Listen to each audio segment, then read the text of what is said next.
حضرت علی نے فرمایا، اپنا کردار بنانے میں اتنا مشغول ہو جاؤ کہ دوسروں پر تنقید کرنے کا وقت ہی نہ ملے۔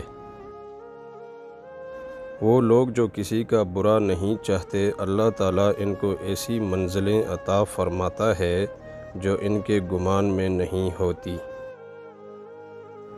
جب دعاؤں اور کوششوں سے بھی بات نہ بنے تو فیصلہ اللہ تعالیٰ پر چھوڑ دو۔ اللہ تعالیٰ اپنے بندے کے بارے میں بہترین فیصلہ کرنے والا ہے۔ جب ہم اپنے خدا کے سامنے توبہ کرتے ہیں تو نہ صرف ہماری توبہ قبول ہو جاتی ہے بلکہ ہم بھی قبول ہو جاتے ہیں اور زندگی آسان ہو جاتی ہے۔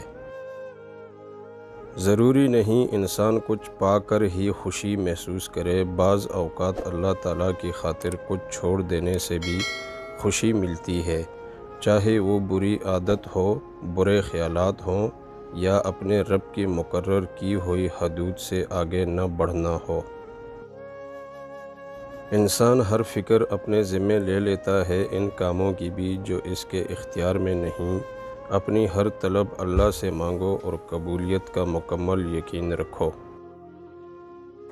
خاموش ہو جایا کریں، سہ جایا کریں، جھک جایا کریں، مان لیا کریں، یہ عاجزی ہے جو اللہ کو بہت محبوب ہے۔ بندہ جب با اختیار ہوتے ہوئے خاموش ہو جاتا ہے تو اللہ کی نظر میں معتبر ہو جاتا ہے۔